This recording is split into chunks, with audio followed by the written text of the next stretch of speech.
A Igreja Católica, a Igreja Protestante e a Bíblia nos enganaram dizendo que a gente tem uma alma e que essa alma pode se perder ou pode ser salva e ir para Deus ou para o inferno?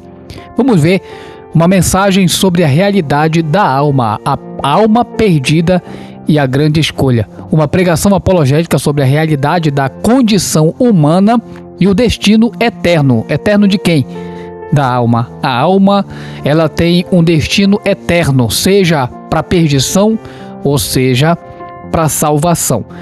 E a gente vai entender neste vídeo sobre a responsabilidade humana da alma, como a alma é responsável pelas nossas decisões, pelas nossas ações e como ela é responsável pelo nosso destino, pelo nosso futuro. Você sabia que você tem uma alma e existe vida para essa alma após a morte? Então não passe esse vídeo, fica comigo. A pergunta que não quer calar. Meus amigos, você que parou nesse vídeo, minha amiga, meus irmãos, há uma pergunta que ecoa no coração de todo ser humano, desde as pirâmides do Egito até os arranha-céus de Nova York. É a pergunta que o grande estudioso do século XIX, C.S. Lewis, em seu clássico O Problema do Sofrimento, identificou como a mais urgente da existência humana, que é a seguinte: por que existe algo em vez de nada? E mais especificamente, o que sou eu e para onde eu vou? Você sabe qual é o destino da tua alma? Porque Jesus pregou algo, a Bíblia, os apóstolos, a igreja ensinou algo tão profundo sobre a alma, porque há uma preocupação espiritual da parte de Deus para com a alma humana. Isso a gente vai ver a partir da agora. A gente vai ver algumas passagens da Bíblia. Eu vou trazer aqui, mencionar algumas passagens da Bíblia que fala que a alma, ela é concorrida ou pelo céu ou pelo inferno. Sim, olha só, vamos ver sobre a concorrência da alma. Isso está onde, Paulo? Está na Bíblia, lá em Lucas. A gente pode ver Lucas 12, do versículo 16 ao 20, diz assim: E Jesus contou ainda uma parábola dizendo: o campo de um homem rico produziu com abundância. Então ele começou a pensar: que farei, pois? Não tenho de onde armazenar minha colheita. Até que disse: já sei, destruirei os meus celeiros, construirei outros maiores, e aí armazenarei todo o meu produto e todos os meus bens, disse ele na parábola. Então direi à minha alma, preste atenção, direi à minha alma, porque é a alma que se regozija, é a alma que tem a sensação da felicidade ou da tristeza, é a alma que experimenta a realidade da vida. Preste bem atenção. Então direi à minha alma: você tem em depósito muitos bens para muitos anos, descanse. Olha só, descanse é a alma, coma é a alma que se regozija, apesar de que o alimento vai para o corpo, mas é a alma que é beneficiada e tem a sensação de satisfação. Beba e aproveite a vida. Mas Deus lhe disse, olha só, mas Deus lhe disse: louco, esta noite lhe pedirão a sua alma, e o que você tem preparado, para quem será? Então preste atenção, há uma concorrência pela alma. Esta noite pedirão a tua alma. Deus pede a tua alma.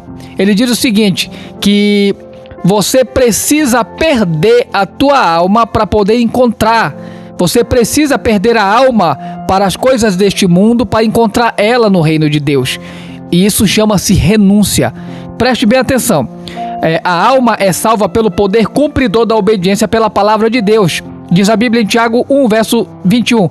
Pelo que despojando-vos de toda sorte de imundícia e de todo vestígio do mal, recebei com mansidão a palavra em vós implantada, a qual é poderosa para salvar as vossas almas. Este despojar aqui, olha, que está escrito: pelo que despojando-vos de toda sorte de imundícia e de todo vestígio do mal, recebei com mansidão a palavra em vós implantada, que é a Bíblia, é o Evangelho, a qual é poderosa para salvar as vossas almas.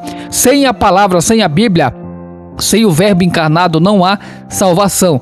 E isso é possível receber de Deus através da renúncia, desse despojando-vos de toda sorte de imundícia e de todo vestígio do mal. Isto aqui é nada mais, nada menos que a renúncia do eu para o mundanismo, para o pecado. Olha só, as almas estão vivas diante de Deus. Não acredito, Paulo. Sim, a Bíblia diz que quando a gente morre, nada para, nada se acaba. Não cessou a existência. Existe continuidade, existe uma continuidade da alma após a morte. Eu vou te mostrar.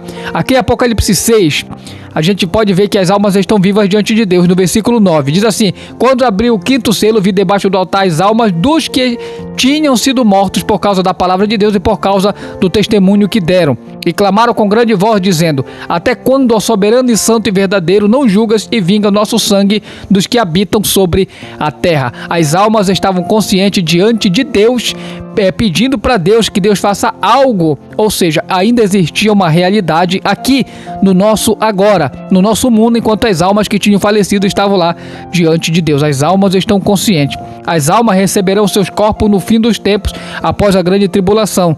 Diz a palavra de Deus em Lucas 21: pela vossa perseverança ganhareis as vossas almas. Em Apocalipse 20 diz: então vi os tronos e os que se assentaram sobre eles foi dado o poder de julgar. E vi as almas daqueles que foram degolados por causa do testemunho de Jesus e da palavra de Deus, e que não adoraram, melhor dizendo, a besta nem a sua imagem, e não receberam sinal na fronte nem nas mãos, e reviveram e reinaram com Cristo durante 1000 anos. Aqui a alma recebe um corpo glorificado para estar para sempre com o Senhor. A alma, diz a Bíblia, é condenada. Apesar das almas estarem bem aqui nestas passagens da Bíblia, existe uma passagem que a alma, olha só, a alma não está bem. Aonde é isso, Paulo? Lá em Lucas 16. A alma ela é condenada após a morte sem a salvação em Cristo. Diz assim lá em Lucas 16, 22: veio a morrer o mendigo e foi levado pelos anjos para o seio de Abraão. Morreu também o rico e foi sepultado. No inferno, ergueu os olhos estando em tormento e viu de longe Abraão e a Lázaro no seu seio. E clamando disse: pai Abraão, tem misericórdia de mim e envia-me Lázaro para que molhe na água a ponta do dedo e me refresque a língua, porque estou atormentado nesta chama. Aqui a gente pode perceber o estado crítico de uma alma sem a salvação. Aqui a gente vai ver argumentos apologéticos sobre a realidade da existência da alma. Norman Geisler, em sua monumental teologia sistemática, para quem não sabe qual é essa teologia aqui, em 2 volumes, Teologia Sistemática de Norman Geisler. Nessa teologia aqui, o saudoso Norman Geisler, ele nos lembra que o ser humano não é mero acidente cósmico. Somos criaturas dotadas de alma imaterial, imortal e responsável. Sim, um eu que transcende a matéria e carrega o peso da eternidade, porque a alma é responsável. A alma toma decisões, a alma tem atitudes, a alma é quem prova, sabe, de todas as suas ações. Como disse o grande estudioso apologeta cristã Ravi Zacarias, a alma humana ela anseia por significado, e esse anseio só pode ser satisfeito quando encontramos nossos propósito no Criador, disse Ravi Zacarias. A alma e a sua realidade, uma realidade inegável. Apesar de que muitos querem negar a realidade da alma, podemos ver a natureza imaterial da alma.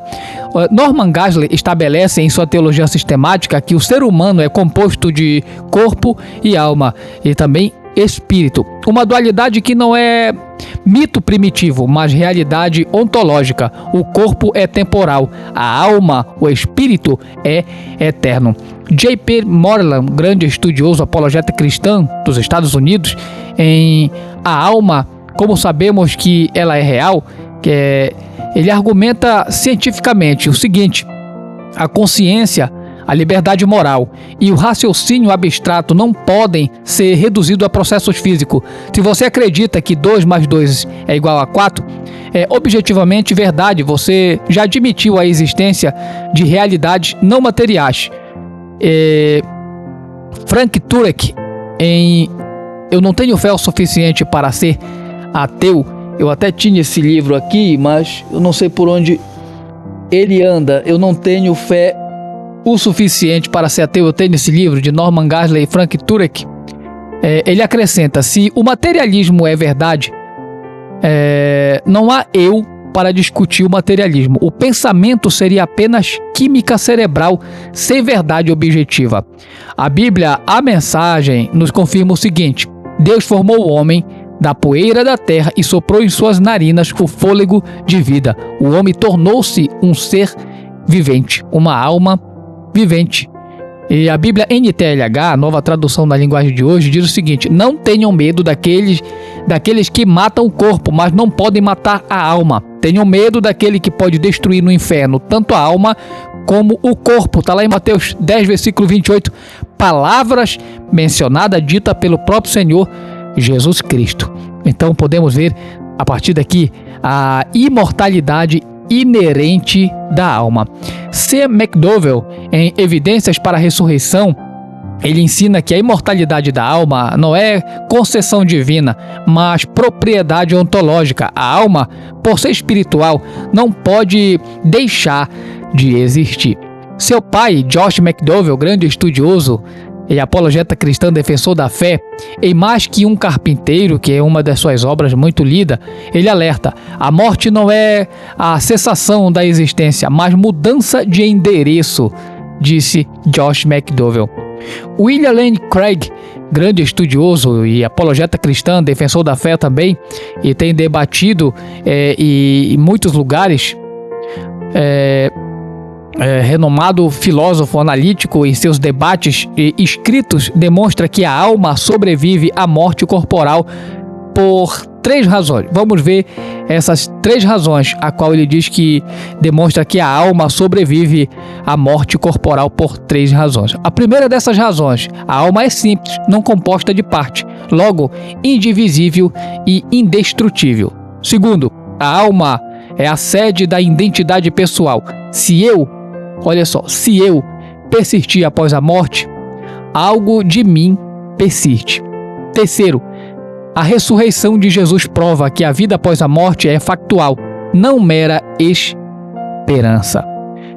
Vamos ver a alienação, a grande tragédia. Como é que a alma se desligou de Deus? Porque a alma perdeu a pureza, a santidade. É aqui que a gente vai entrar agora vamos ver a realidade atual da alma não regenerada, não transformada, a queda e a corrupção da natureza. Aqui entramos no coração da teologia de Norman Geisler. Em sua teologia sistemática, ele expõe a depravação total. Não que o ser humano seja tão mau quanto pode ser, mas que toda a faculdade humana está afetada pelo pecado. É o pecado que destrói. É o pecado que nos separa. A Bíblia diz que é o pecado que faz separação, põe abismo entre nós e Deus. Mente, vontade, emoções, e assim a alma, ela está afetada pelo pecado, fala Norman Geisler. R.C. Sproul, em A Santidade de Deus, descreve com tremenda profundidade o seguinte a respeito da alma: a distância entre a santidade de Deus e a depravação humana é tão vasta que, comparada a ela, a distância entre o céu e a terra é insignificante. R.C. Sproul, ele prossegue: não somos pecadores porque pecamos, pecamos porque somos pecadores. A corrupção é radical, vai à raiz do ser, do nosso ser. E isso é uma realidade profunda. A Bíblia, a mensagem, traduz com brutal honestidade. Efésios capítulo 2, do versículo 3, diz assim: todos nós fizemos o que nos dava na telha, seguindo o nosso próprio caminho, obedecendo aos impulsos e caprichos da nossa natureza humana. Assim estávamos todos condenados desde o início, merecedores da ira de Deus. Ninguém era isento disso. Todos nós éramos merecedores da ira de Deus. como todos os outros, fala em Efésios 2, verso 3. Por isso que há uma necessidade de você vir para Deus, aceitar a Jesus, se arrepender dos teus pecados o mais rápido possível, porque a tua alma, assim como a alma daquele homem que queria destruir o celeiro dele e curtir a vida, provar o gozo da vida, sabe, viver na sensação do bem-estar e de uma sensação de paz, foi surpreendido pela morte. Assim talvez esteja você. E se você não se apressar, pode ser tarde demais. Jesus te ama, tem um plano grande para a tua vida. A consciência culposa. Como está a consciência, né, a respeito de uma alma alienada de Deus? A testemunha da alienação.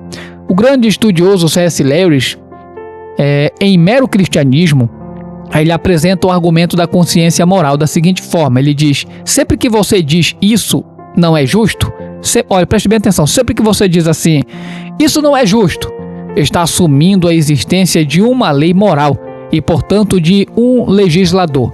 Toda vez que você diz isso não é justo, você está assumindo que existe uma lei moral e, portanto, um legislador constituiu essa lei. Douglas Grotius, em Filosofia Cristã no Mundo Secular, ele expande o seguinte: a consciência culposa universal aponta para uma realidade objetiva de falha moral diante de um padrão transcendente. Ele diz isso. John Lennox, matemático e apologista de Oxford, em Determinado a Crer, ele argumenta que se somos apenas matéria em movimento, por que sentimos remorso? Por que não celebramos nossos instintos egoístas como fazem os animais? Porque sabemos no âmago da alma que fomos feitos para mais, para algo mais. Vamos ver a propensão à condenação. Por que a alma é propensa ao inferno? Por que a alma é propensa à condenação? Esta alma alienada da santidade, da pureza. Edward Feser, filósofo tomista, em Os Últimos Superstição, em As Últimas Superstições e 5 Provas da Existência de Deus, ele explica que o inferno não é vingança divina, mas consequência lógica da escolha humana. Deus é o bem supremo. Rejeitar o bem supremo é escolher o mal supremo, é automático. Peter Kraft, em O Manual de Teologia Cristã, com suas características clareza, Peter Kraft, ele nos traz algo. Ele diz o seguinte: Deus não envia pessoas para o inferno, elas escolhem ir para o inferno. O inferno é simplesmente a eternização da escolha do eu contra Deus, ou seja, dessa alma. A alma escolhe aqui, sabe, viver alienada de Deus. A alma se regozija nessa alienação, porque a alma bruta, esta alma que não foi lapidada, não foi ainda transformada, não foi lavada com o sangue de Jesus, ela experimenta o prazer do pecado. Ela está como se estivesse amarrada, como se ela estivesse encarcerada no pecado, como de fato ela está. A Bíblia NTLH, Jesus, em Marcos 9, fala o seguinte: se a sua mão fizer você pecar, corte-a. É melhor entrar na vida eterna sem uma das mãos do que ir com as 2 mãos para o inferno, para o fogo que nunca se apaga. A função e responsabilidade da alma. Você sabe qual é a função da alma que está aí dentro de você? Você sabe qual é a responsabilidade dela diante de Deus e diante da lei da Bíblia, da palavra de Deus, diante da igreja, diante, sabe, desta iminente vinda de Jesus? Então, olha só, redobre a sua atenção. A alma como centro de decisão eterna. Sabia que a alma, ela é o centro da decisão? Gavin Ortlund, em Retomando a Verdade, e Alistair McGrath, em Teologia, os Básicos, a Teologia Básica, eles concordam com Norman Geisler. A alma humana é agente moral responsável. Não somos marionetes do destino ou da genética. é a nossa alma que será responsabilizada por todas as atitudes e decisões que tomamos, de certa ou errada. A Bíblia diz que seremos recompensados por tudo que a gente faz. Seremos condenados ou galardoados por tudo. E a Bíblia diz que o salário do pecado é a morte. Norman Geisler, ele enfatiza: a liberdade humana é compatível com a soberania divina porque Deus, sendo onisciente, ele conhece nossas escolhas livres sem causá-las. Scott Hahn, em O Mapa do Céu, teólogo católico convertido ao protestantismo, ele acrescenta o seguinte: a alma é o eu que decide que ama e que adora. No momento da morte, essa decisão se cristaliza, torna-se irrevogável, porque a alma, sendo espiritual, não muda como muda o corpo. Fala este grande estudioso da Bíblia, Scott Hahn, que foi convertido ao protestantismo. Brent Pitre é um teólogo em Jesus e as raízes judaicas da Eucaristia. Ele conecta o seguinte, preste bem atenção: no judaísmo antigo e no cristianismo primitivo, a alma não dorme após a morte. Ela enfrenta o juízo particular imediato. A Bíblia diz que após a morte segue-se o juízo, uma realidade que Jesus confirma na parábola do rico e do Lázaro, como a gente acabou de ver agora há pouco. Jimmy Anke, apologista católico sênior, em seus estudos sobre escatologia, explica o seguinte: ele explica que a alma separada do corpo mantém sua identidade, consciência e responsabilidade. A morte é transição, não terminação. E o que podemos falar então da grande escolha? Paraíso ou perdição? Qual é a tua escolha? Olha só, Robert Barron, bispo e apologista Para que Todos Sejam Salvos, e também em seus comentários sobre o inferno, ele afirma o seguinte: o inferno é trágico, não porque Deus seja vingativo, mas porque o amor rejeitado é tragédia suprema. O céu é o amor aceito, o inferno é o amor recusado. A Bíblia, na tradução A Mensagem, Mateus 25, diz: então o rei dirá aos que estiverem à sua direita: venham vocês que receberam a bênção do meu Pai, herdem o reino que foi preparado para vocês desde a criação do mundo. E para os que estão à esquerda, diz assim: vão embora da minha presença. Vocês que estão debaixo da maldição, vão para o fogo eterno preparado para o diabo e seus anjos. Então, qual é a solução? A redenção da alma, a necessidade de um Salvador. A alma precisa de um Salvador. Josh McDowell, em Evidências que Exigem um Veredito, ele demonstra historicamente que a ressurreição de Jesus é o evento mais bem documentado da antiguidade. Se rejeitarmos essa evidência, essa verdade, devemos rejeitar toda a história antiga. C. McDowell, em Confrontando o Cristianismo, ele aborda objeções modernas da seguinte forma. Ele diz o seguinte: o problema do mal não refuta Deus, na verdade, pressupõe Deus. Sem Deus não há mal objetivo, apenas preferências. E a fé, como ela fica? A fé como resposta para a alma. C.S. Lewis, em Surpreso pela Alegria, ele descreve sua convenção da seguinte forma. Ele diz o seguinte: eu vim a Deus como o maior dos fugitivos, sabendo que tinha que me render ou morrer. Mas quando me rendi, descobri que era um cidadão retornando à sua pátria. Fala C.S. Lewis, grande estudioso e defensor da fé cristã. A Bíblia NTLH, em Romanos 10, fala o seguinte: se você confessar com a sua boca que Jesus é Senhor e crer no seu coração que Deus o ressuscitou, você será salvo. E quem é salvo? A alma. A alma, ela é afetada pelo poder da palavra, pelo encontro com Deus. A alma é liberta e Jesus quer libertar a tua alma. quer escrever o teu nome no livro da vida.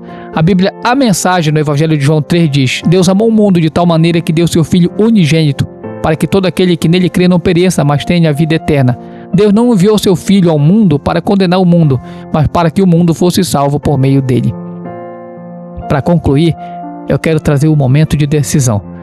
Meu amigo, se você ficou até aqui, minha amiga, se você ficou até aqui, ouvinte, você que está vendo esse vídeo, se você ficou até aqui, então ouçam as palavras finais de Ravi Zacarias, pronunciada em incontáveis auditórios antes da sua partida para a eternidade, antes dele falecer.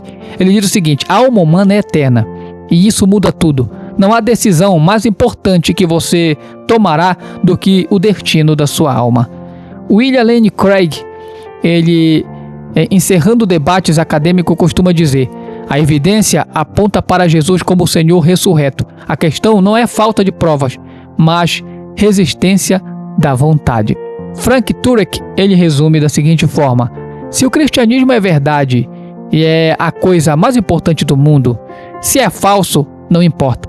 Mas se pode ser verdade, você deve investigar antes que seja tarde demais. Porque se for verdade como é, você corre um grande perigo de ainda não ter se encontrado com Deus através de Jesus. Ou melhor dizendo, de ainda não ter sido convertido.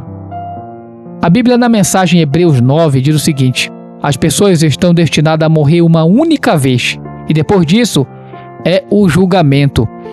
O mesmo Cristo também sofreu pelos pecados uma única vez, o justo pelos injustos, para nos levar a Deus. Gostou dessa palavra? Quer fazer uma oração? Quer vir para Jesus? Quer aceitar Jesus?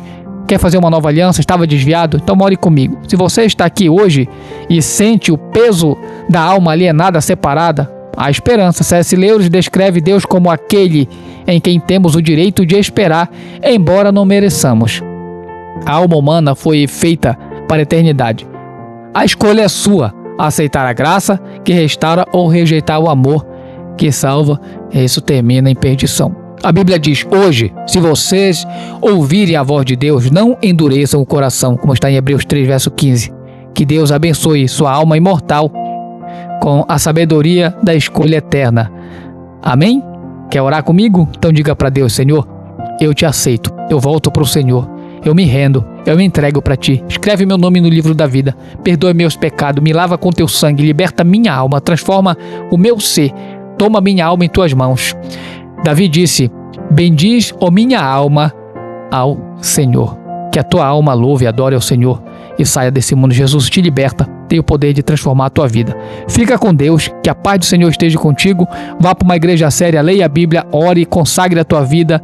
Não deixe de ir para o culto e deixa Deus te transformar e te levantar em nome de Jesus, para a honra e glória do nome dele. Que Deus te abençoe. Segue a gente aí, se ainda não segue, deixa o teu like, deixa o teu comentário, em nome de Jesus. Compartilha esse vídeo para a honra e glória do nome do Senhor. Que Deus abençoe. Até a próxima.